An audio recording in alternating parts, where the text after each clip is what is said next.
এখানে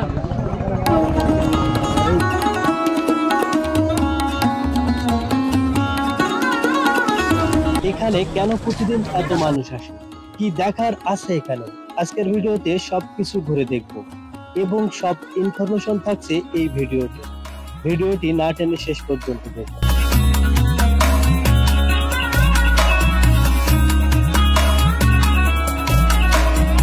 রূপসী দেবাটা ম্যানগ্রোভ পর্যটন কেন্দ্র।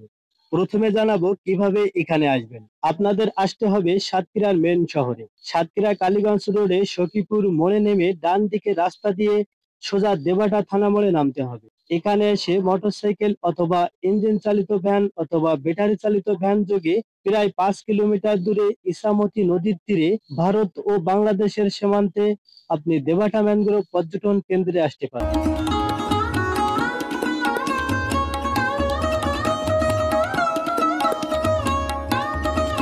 রূপসী দেবাটা ম্যানগ্রোভ পর্যটন কেন্দ্র দেবাটা উপজেলার একটি অন্যতম পর্যটন কেন্দ্র। সুন্দরবনের আদলে তৈরি এই ম্যানগ্রোভ ফরেস্টটি উপজেলা পরিষদ এবং উপজেলা প্রশাসনের যৌথ প্রচেষ্টার ফসল। এখানে সুন্দরবন থেকে বিভিন্ন প্রকৃতির ও বিভিন্ন জাতের ফলজ ও ঔষধি গাছ এনে লাগানো হয়েছে এবং কৃত্রিমভাবে সৃষ্টি হয়েছে এই মিনি সুন্দরবন। ইছামতি নদীর পাড়ে প্রায় 60 একর জমির উপরে এই ম্যানগ্রোভ ফরেস্টটি বিস্তৃত।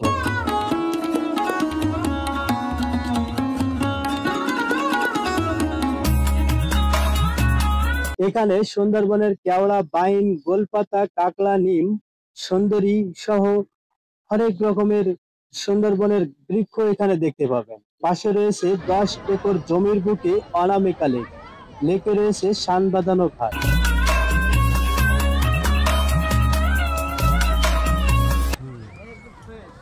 এখানে ঘোড়ার পিঠে উঠে পুরো পর্যটন কেন্দ্র ঘুরে দেখতে পাবেন। ইঞ্জিন চালিত বোটে চড়ার সুবিধা, শিশুদের জন্য রয়েছে শিশু পার্ক, জীবিত ও কৃত্রিম বিভিন্ন প্রজাতির পশু পাখি। এখানে দেখুন অনেকেই একেবারে ইছামতি নদীর পাড়ে বসে উপভোগ করছে নদীর ঢেউ। ওপারে ইন্ডিয়া, ঘোড়ার পিঠে উঠে ঘুরে ঘুরে দেখছে অনেকেই। বসার জন্য রয়েছে বিভিন্ন স্থান, সমুদ্র সৈকতের মতো রয়েছে অনেকগুলো বসার স্থান। এখানে দেখুন অনেকেই ছবি উঠাচ্ছে। এখানে আপনারা ক্যামেরাম্যানও পাবেন, তাদের কাছ থেকে বিভিন্ন ভাবে ছবি উঠাতে পারবেন। হেলিকপ্টার কিন্তু এটা কিন্তু হেলিকপ্টার এই